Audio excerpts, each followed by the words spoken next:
welcome back. This is a very interesting build. This is Gears of the King, and yet this build is a solo build. That's right, we're using Gears of the King cbless, but we're not using it to buff bot someone else. This is actually just all for our own benefit. Why would you do this? Well, it actually allows Celestial Blessing to become nearly permanent. Ow!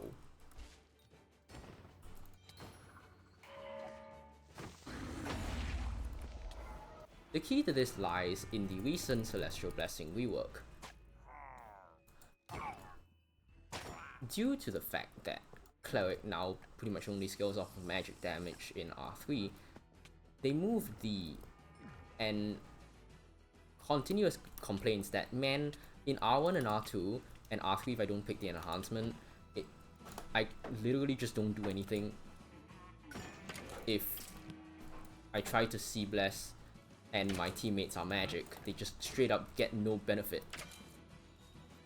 People were sick of that. So they moved the effect they moved the magic damage effect from Celestial Blessing U down into base Celestial Blessing.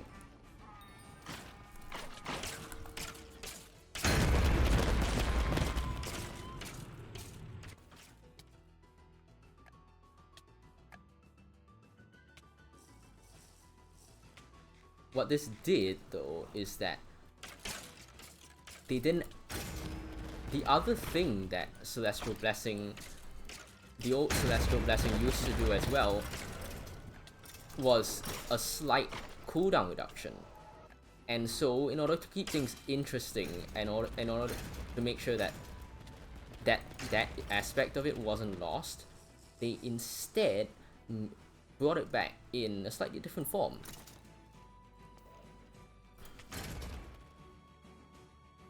This time, by performing a holy ritual, which is to say, you hit a mob with a melee crit, a projectile crit, and an ability hit, you can extend Celestial Blessing by 5 seconds. Now, for clerics, this is actually not that hard.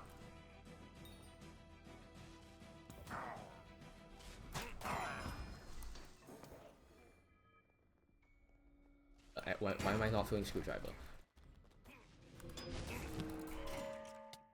All it needs you to do in effect is land both a melee crit and a projectile crit, because if you're running Cleric and you're not running Divine Justice, you're crazy.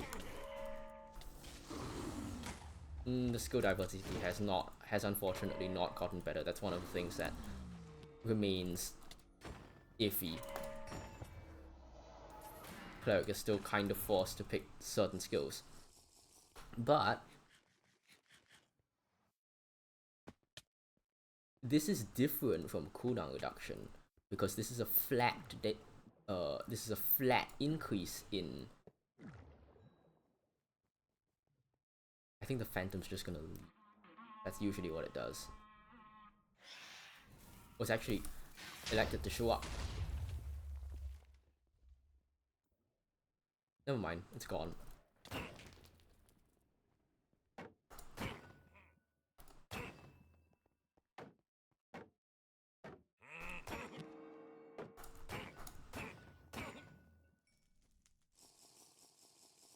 So, because the Celestial Blessing extension is flat time, and Gears of the King just decreases both the cooldown and the uptime, right? The proportion of uptime increase that you can get from a flat effect like Mountains do, and a flat effect like, I missed my projectile hit, and a flat effect like, whoa, relax. I mean, it's not like I'm trying to kill you or anything. Oh wait, I am.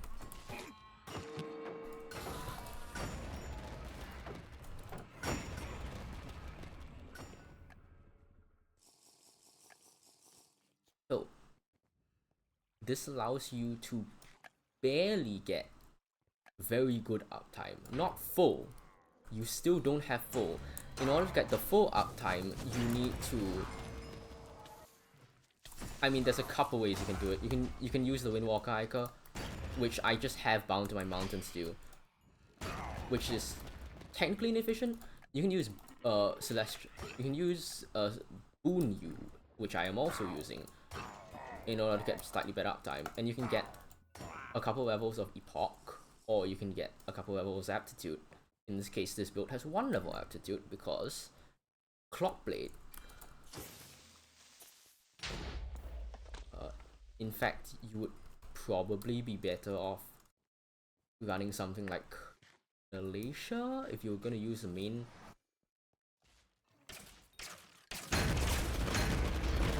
weapon as a sword. But Clockblade is funny because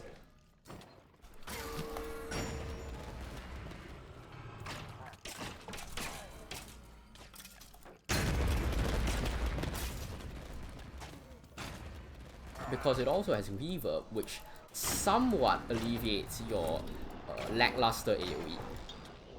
I say somewhat though, because it really is not that great. What you can also do for AoE is what you can see what I'm doing here is the use of...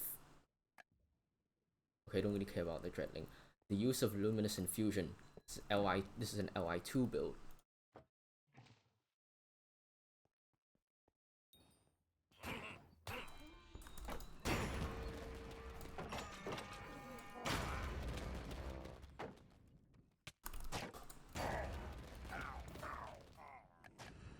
Now, I haven't charmed Li2 at all, but it is still a very effective tool to clear out fodder mobs like Dreadlings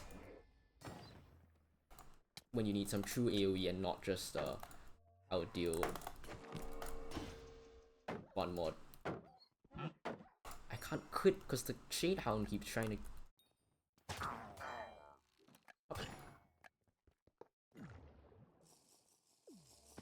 Oh damn it, not these guys again.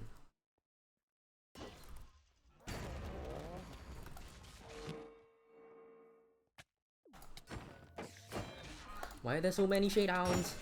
Ugh.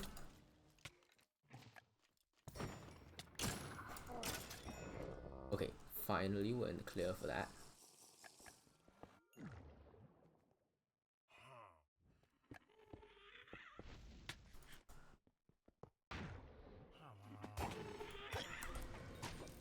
Unfortunately, no rest for the wicked.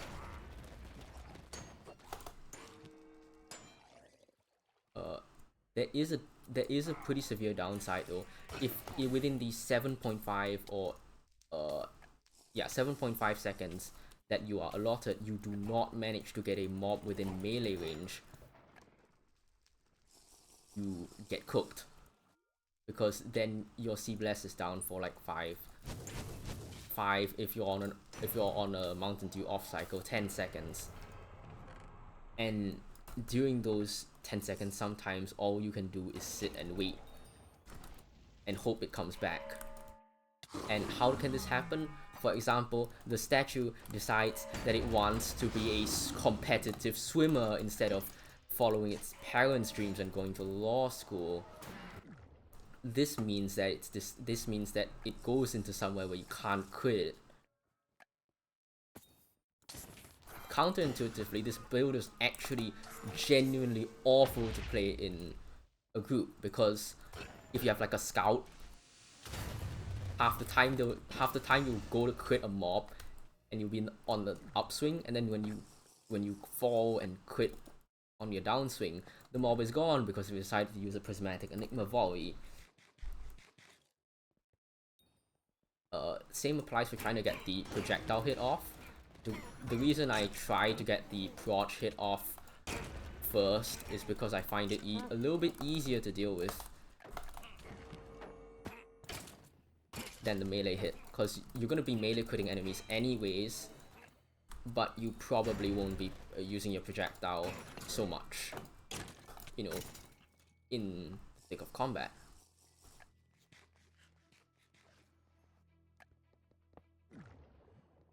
what I like about the build is that it makes me feel like I have to do a lot and I get some amount of reward out of it, and the reward in question is permanent marking and also access to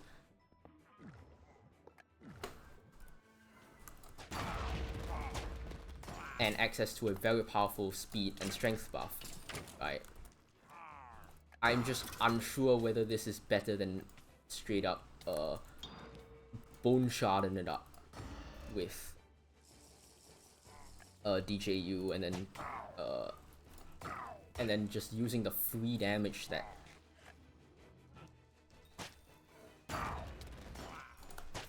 Crusade U will give you. How is some of this fire de-animated and the others not? I didn't even know Minecraft could do that.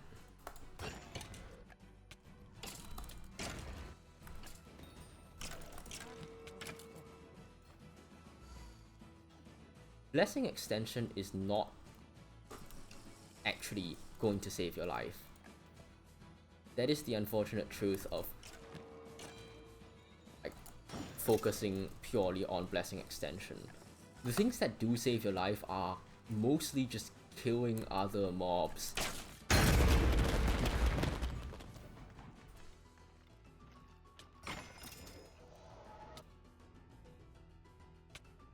This build will deal about 75, I wanted to say 75 damage crits if you get DJ in on it, which means you'll 2-shot most mobs. You might 3-shot a star point for the mob. If you do include crits, if you do include cbless, you go up to like 130 some. And then Firebell's Vown will let you one-shot most mobs.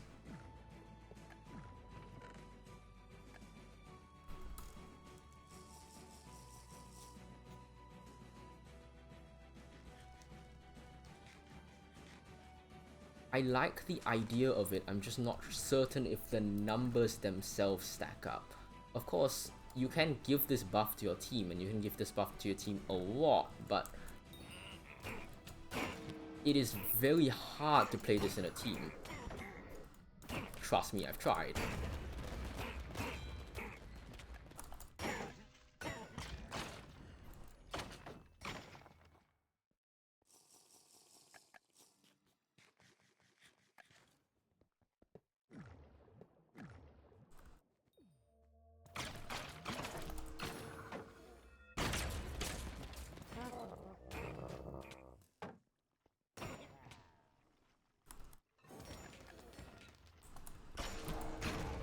I'm not perfectly certain on how I managed to pop the... Oh, Blessing Extension. Not perfectly certain on how I managed to pop that OV, considering my damage was like nowhere near it. But I'm not gonna complain.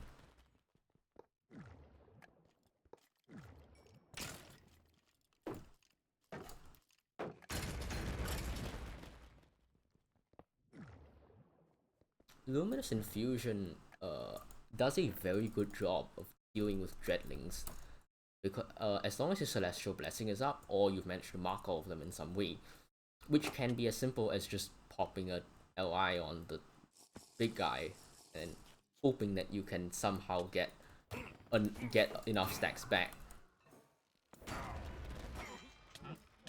or you know, killing something else in the meantime.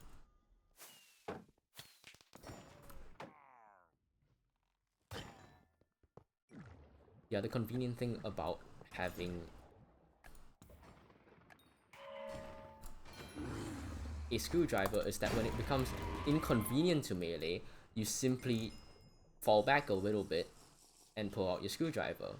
You'll probably see me doing that a lot in the boss, because UI bosses are not exactly friendly to me as a melee player. I don't know how most melee players deal with it. I think either they get good or they don't play on such low FPS that they literally just can't dodge anything. I think that thing goes through walls. It is still chasing me. I need to heal before it hits me and not after, because... Oh, never mind, it despawned. I think it's stupid that those go through walls. Like, how are you supposed to defend against them? They go through walls and they go through shields and they home you, so it's not like you could dodge, right? That just feels like a haha take damage moment, which seems a little unfair.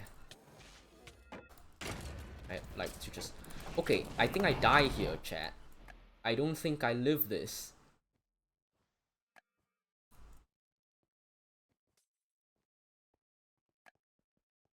So, when you encounter Twisted, you're probably just going to have to start meleeing.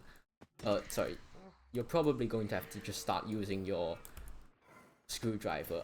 I don't believe that this thing effectively deals with...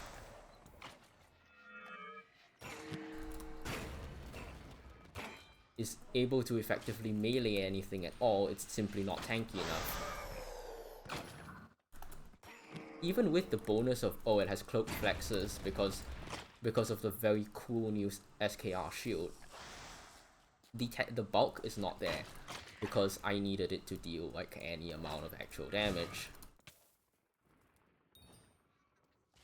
Although if you want, you can try and sneak in a melee to get the blessing extension out. I would not recommend it as your main source of damage. Okay, pop a potion.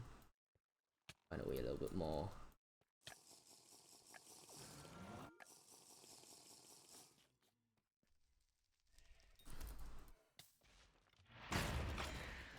I maybe should have popped my Choirbell's Vow on it first.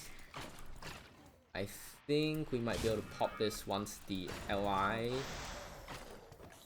It keeps sending mobs at me. I don't know where it's coming from. Okay.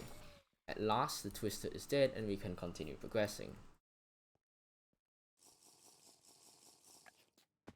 I was thinking of this build like a couple days before the Silver Knight Remnants update, and I was like, maybe this is just where we throw our hands up and use Stargazer.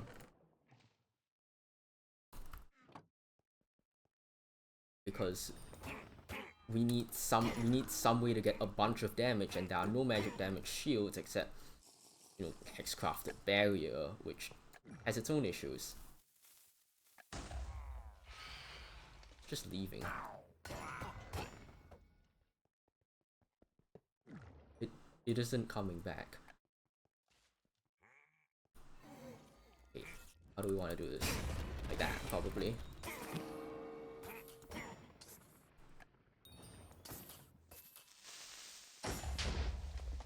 Oops, I might be a clown.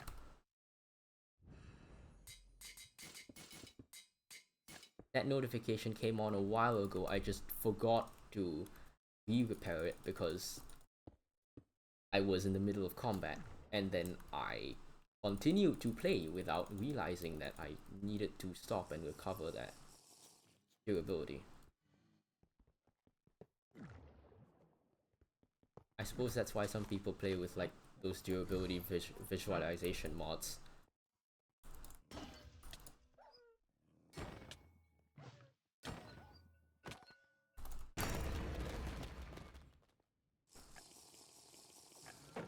No, die.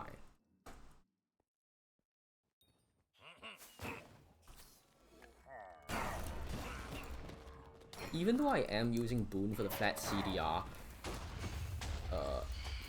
it feels very unreliable. The cooldown reduction, I mean. It's just kind of one of those things that happens if it happens to be up. The cooldown on the reduction is... Okay, good. Blessing extension successful. Now we just shoot these guys down. That's a dread!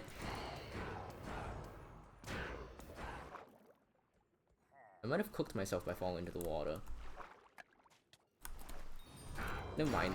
It decided to drag me back on land. And back into the water. Man, you never know with these things. End of light. Javelin. kill, dive, and hopefully end up in a better position than before.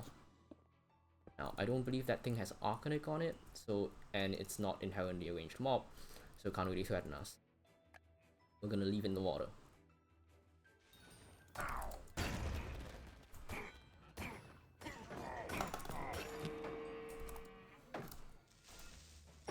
How did I miss all of those crits?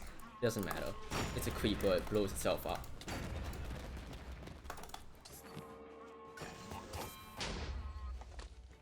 Oh hey, thanks for looting the chest for me. Now I don't have to look at it.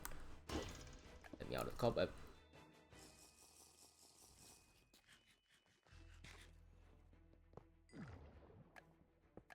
I do wish that this build was a little bit friendlier to team play, because this, I mean, having GOTK is mostly just a thing for your team, right? Because Cleric can get better buffs from itself. I mean, at least as long as you're killing enough mobs or you're willing to gobble a few bone shards, you can get better buffs by Divine Justice you.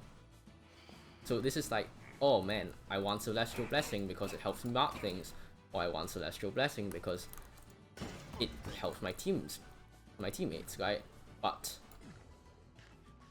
because here you need to, you need to be able to kill your own mobs for Luminous Infusion, and B, you need to be able to do, hit your own mobs for the purpose of Blessing Extension. Oh my days.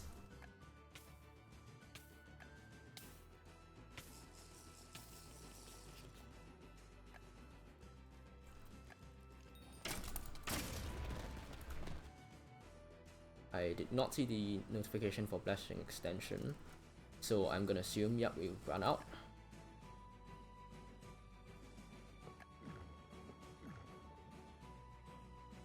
Spencer's Phantoms being broken is still so funny. Anyways, because you need to be able to kill your own mobs for LI, right? That seems to notice that forms a lot of my AoE here. I might be out of ways to save myself.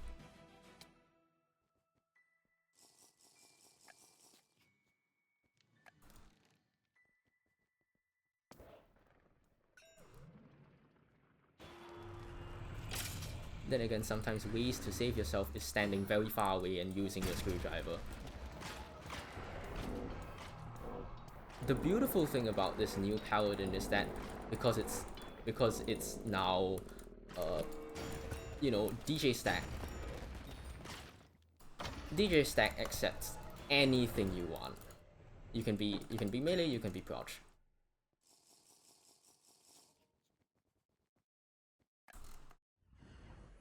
Yeah, so the build doesn't play well in teams.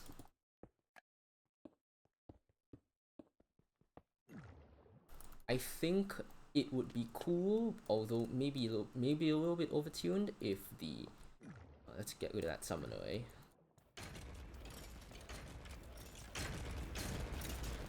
It would be cool if a little bit overtuned if the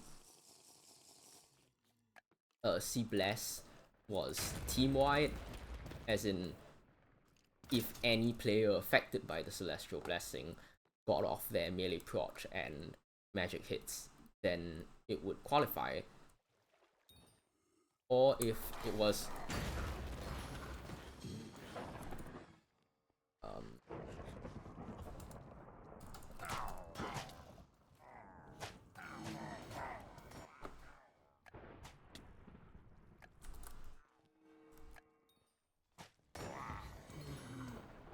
forgive me, it's a little bit hard to think when there's an insane mech after your ass.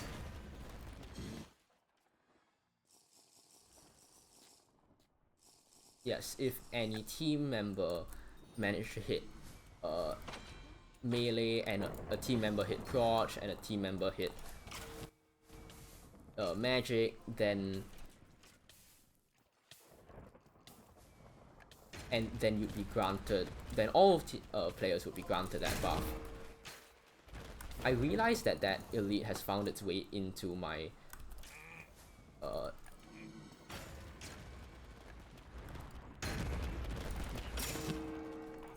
boss fight. You would be surprised that this is actually a buff because it is summoning Luminous Infusion fodder.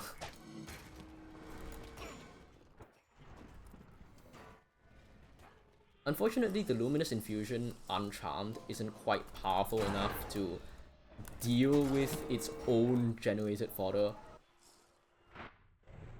At least not really. So you don't get the chains that you might have seen from last Paladin video, where the LI pops and then you get an 8 stack of LI back. 6 stack, cause no Morningstar.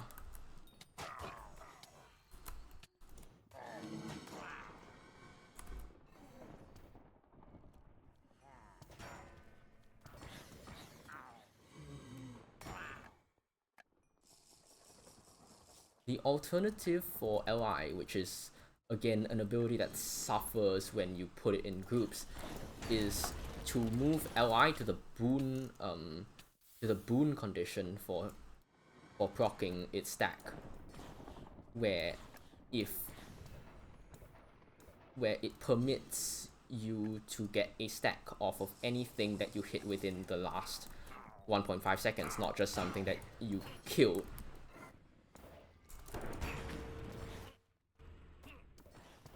Of course, neither of these help in solo play, which is pretty much all the play that I do, because I don't think it's right for me to add other people into my recordings without the proper, without some sort of contribution, preferably vocal, but text space would work as well.